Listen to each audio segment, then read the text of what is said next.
మేము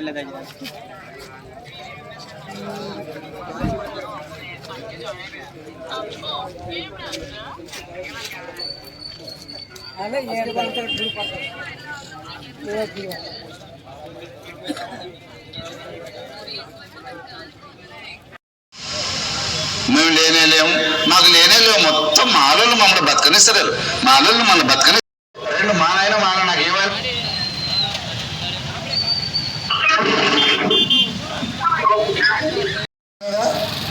ఆలూరు రమేష్ తిరుమల మాదిగనే కదా, కడియశ్రీ గారు మాలనే కదా, మాదిగనే కదా చేయం కాదా? నగరం కానీ అలా మీద ఇసుకపోవడం కాదా?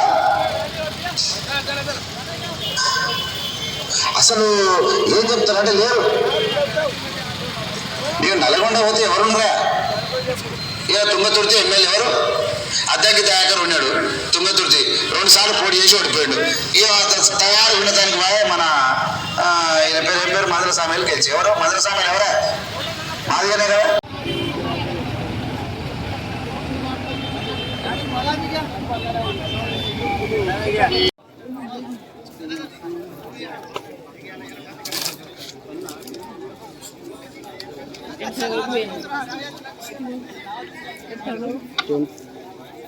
टेंट घेना हक हमारा छीन के लेंगे, हक हमारा छीन के लेंगे। आवाज दो ప్రజలారా, వర్గీకరించడం జరిగిందో ఆ సందర్భంగా దేశం మొత్తం మీద ఈరోజు భారతదేశం మొత్తం బంద్ నిర్వహిస్తున్నది. ఎక్కడ కూడా ఒక నీరు చుక్క కూడా దొరకడం లేదని తెలియజేస్తున్న ప్రజలారా, ఇది మానవ బలము.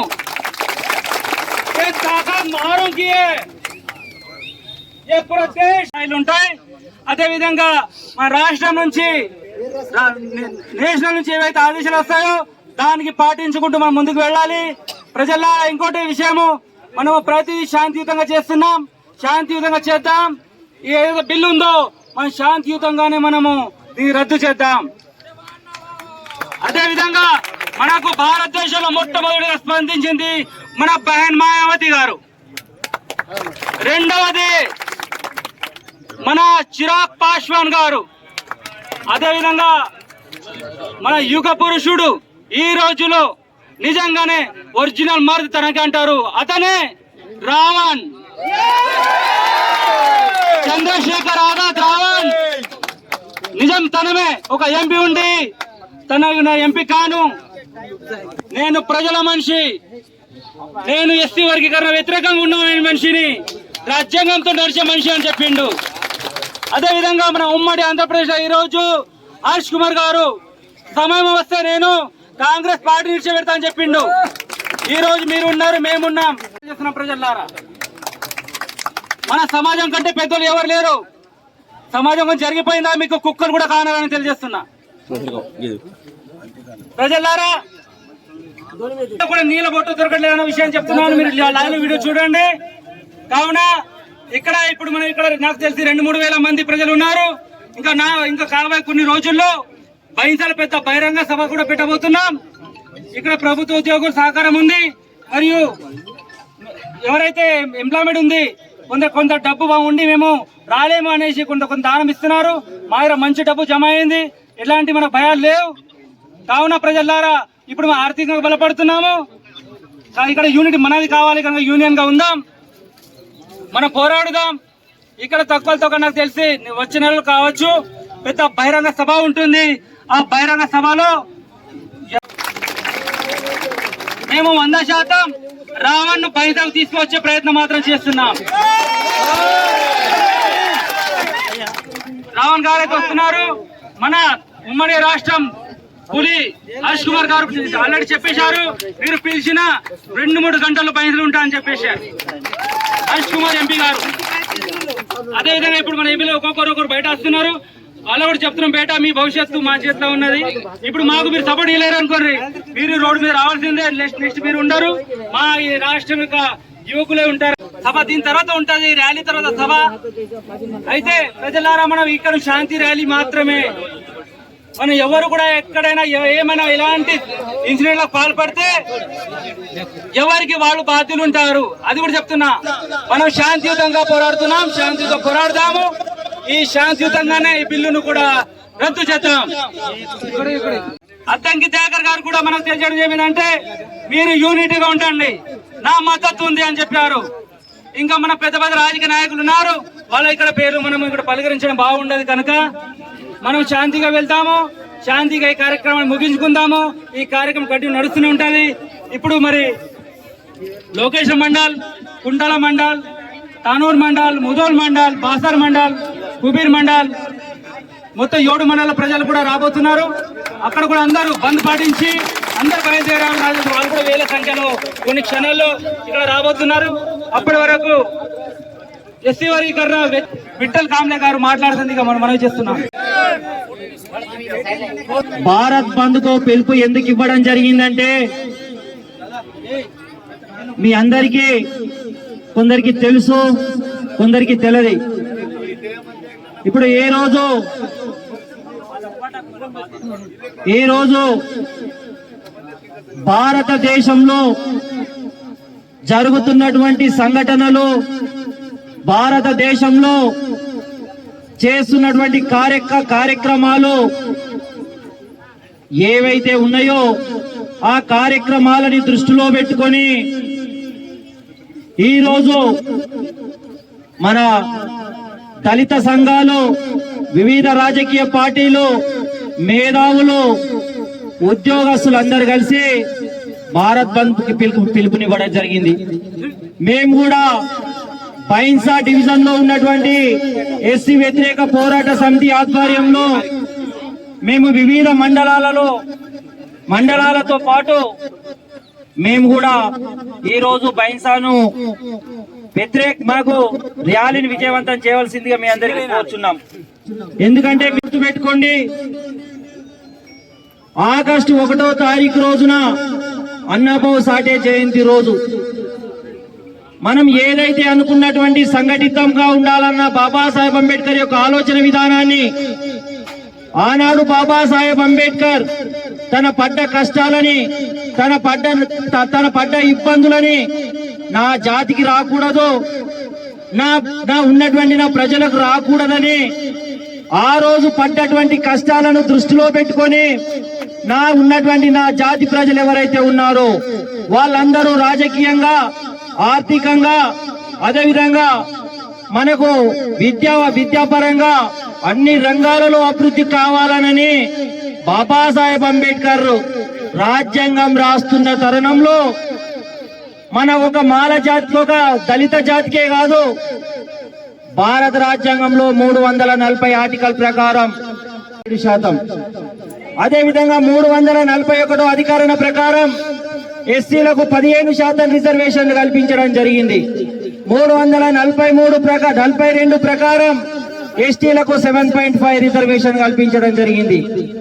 ఆ రోజు ఇక్కడ వెనుకబడినటువంటి వ్యక్తులు, అన్టచబిలిటీ అంటరాని వాళ్ళు ఎవరైతే ఉన్నారో, అదేవిధంగా కొండలలో, కోయలలో, గుట్టలలో ఎవరైతే ఉన్నారో, ఈ గోండు జాతులు ఎవరైతే ఉన్నారో వీళ్ళందరూ అన్ని రంగాలలో అభివృద్ధి చెందాలని బాబాసాహెబ్ అంబేద్కర్ ఆలోచనతోటి ఆ రోజు రాజ్యాంగ ఫలాలను అందరికీ సమానంగా అందించడం జరిగింది.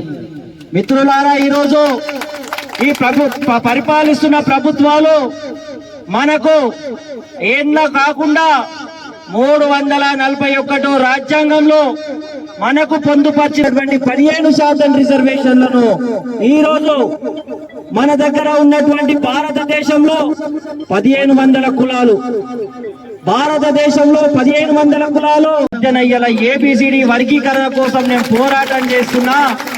మిత్రులారా, నేను పోరాటం చేస్తున్నా. నాకు మద్దతులా వాస్తవంగా రిజర్వేషన్లలో ఏమైనా లోపాలు జరిగి ఉంటే దాని బాబాసాహెబ్ అంబేద్కర్ రాజ్యాంగం ప్రకారం సవరణ చేయండి. మేము ఏ రిజర్వేషన్లకు వ్యతిరేకం కాదు, ఏ పాలిటీలకు మేము వ్యతిరేకం కాదు. బాబాసాహెబ్ అంబేద్కర్ వారసులుగా, భారత రాజ్యాంగ రక్షకులుగా మనం అందరం కలిసి ఒక రాజ్యాంగం అనేది అత్యున్నత న్యాయస్థానం అనే అత్యున్నత శాసనం అనేది మనకు ఉంది రాజ్యాంగం.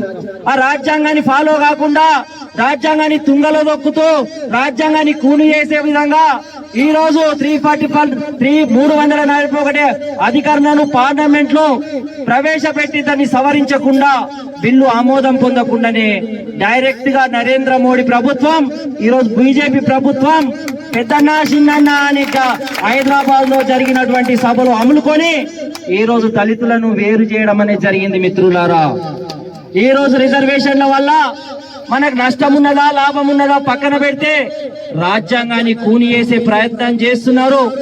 ఈ రోజు కూడా నమ్మకండి మన మందకృష్ణ మాదిగని మన గొంతులు తడిగుడ్డతోటి ఉరేస్తున్నాడు. మనం అందరం కలిసికట్టుగా ఉంటే ఎక్కడ రాజ్యాధికారాలను చేపడతారని చెప్పేసి నరేంద్ర మోడీ చేస్తున్నటువంటి కుట్రను ఈయన ప్రోత్సహిస్తూ మన మధ్యలో చిచ్చు పెట్టడం జరుగుతున్నది. మిత్రులారా, ఒకటి గుర్తు పెట్టుకోండి, మనం అందరం ఇప్పటికైనా మన దగ్గర ఉన్నటువంటి ఒక దళిత సామాజిక వర్గానికి ఒక పెద్దన్నగా, మాల అని ఒక పెద్దన్నగా మన అందరిని ప్రొటెక్ట్ చేసే బాధ్యత బాబాసాహెబ్ అంబేద్కర్ మన అందరి పైన ఆశలు పెట్టడం జరిగింది. దాన్ని కాపాడేటువంటి బాధ్యతగా మన అందరిది ఉన్నది. కాబట్టి మన రాజ్యాంగానికి ఏది వ్యతిరేకమైనటువంటి పనులు చేసినా కూడా గానీ దాన్ని ఖచ్చితంగా ఖండించవలసినటువంటి అవసరం ఉంది. ఆనాడు పరిపాలిస్తున్నటువంటి టీడీపీ ప్రభుత్వంలో అక్కడొక దొంగ చంద్రబాబు నాయుడు, ఆ చంద్రబాబు నాయుడు చేసినటువంటి కుట్ర మళ్ళా అదే 2004లో అదే ఫుల్ బెంచ్ ధర్మాసనం అనేది దాన్ని రిజర్వేషన్ రద్దు చేయడం జరిగింది. 2004 నుండి 2024 వరకు ఏదో పోరాటం చేస్తున్నా అని చెప్పిన మందకృష్ణ మాదిగ ఈ రోజు రాజస్థాన్ లో జరిగినటువంటి తీర్పుకు నేను చేసినా అని జబ్బలు గుద్దుకుంటున్నటువంటి ఈ మందకృష్ణ మాదిగకు ఏమైనా బుద్ధి ఉందా, ఏమైనా తెలివి ఉందా, ఏమైనా ఎంత చదువుకున్నావని నేను ఈరోజు అడుగుతా ఉన్నా. 10వ తరగతి చదువుకున్నోడికి ఏం గుర్తు పరిపాలనా సమాజం గురించి ఈ రోజు ప్రొఫెసర్ గాలి వినోద్ కుమార్ మాదిగని అడుగు చెప్తాడు రిజర్వేషన్ల గురించి. ఈ రోజు ఆర్ఎస్ ప్రవీణ్ కుమార్ ని అడుగు రిజర్వేషన్ల గురించి చెప్తాడు. ఈ రోజు సత్యం ని అడుగు, ఆయన మంచి ఎంగైండ్ అయినా మీకు లీడర్ చెప్తాడు. ఇలాంటి వాళ్ళు ఎందరో మాదిగలు వ్యతిరేకిస్తున్నారు ఇలా రిజర్వేషన్లను.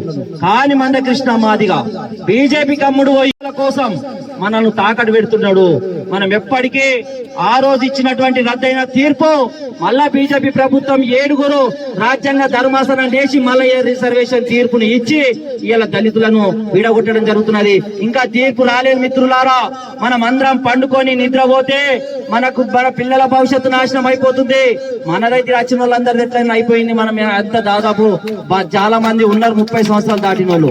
మన పిల్లల భవిష్యత్తు కోసం, మన భవిష్యత్తు కోసం, మన జాతి భవిష్యత్తు కోసం భారత రాజ్యాంగ రక్షకులుగా బాబాసాహెబ్ అంబేద్కర్ వారసులుగా మనం అందరం కూడా మనం ఒక కంకణబద్దులై రిజర్వేషన్లకే కాదు రాజ్యాంగాన్ని రక్షించే విధంగా అవసరమైతే ప్రాణాలు అర్పిద్దాం, రాజ్యాంగాన్ని రక్షిద్దాం.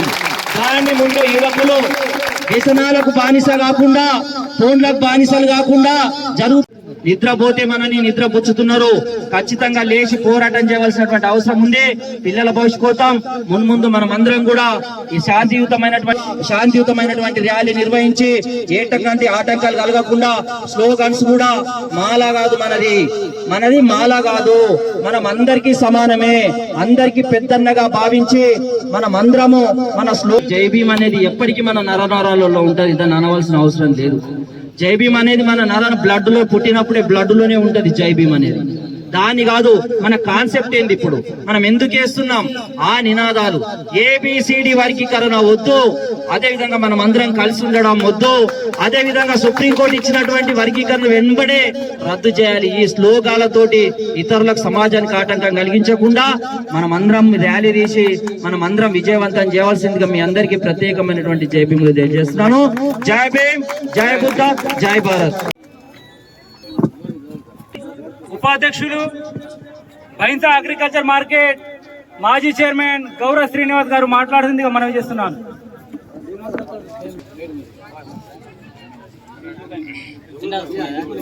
నియోజకవర్గ ఎస్సీ వర్గీకరణ వ్యతిరేక పోరాట ఆధ్వర్యంలో ముదోల్ నియోజకవర్గ భైంసాపట్నంలో శాంతి ర్యాలీ నిర్వహిస్తున్న సందర్భంగా వివిధ మండలాల నుంచి వివిధ గ్రామాల నుంచి మరి అంబేద్కర్ వారసులు వచ్చినటువంటి ప్రతి ఒక్కరికి ఈ కార్యక్రమం తరఫున అందరికీ జై భీములు తెలియజేస్తా ఉన్నా. ఈ కార్యక్రమంలో భాగంగా మరి మా కమిటీ సభ్యులు ఈ కార్యక్రమానికి సహకారం అందిస్తున్నటువంటి ప్రతి ప్రభుత్వ ఉద్యోగులకు, మీడియా మిత్రులకు, పత్రికా సోదరులకు, పోలీస్ శాఖకు, అదేవిధంగా ఈ యొక్క శాంతి ర్యాలీని సంపూర్ణ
प्रतिमेला बाया हातात समोर सरका तुम्ही समोर सरका काका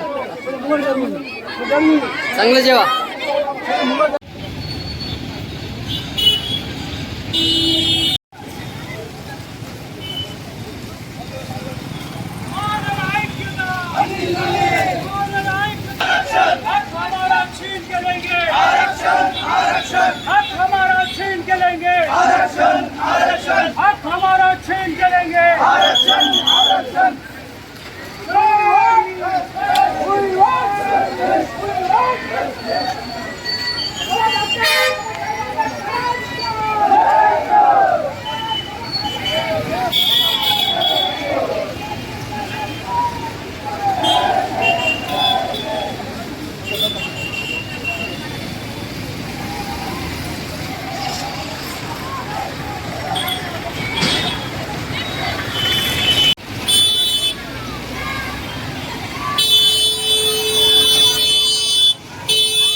मामूली सा उन्होंने शादी करके ये घर लेके वत्ते में जी लेता, क्या लखोपति हो रहा जी?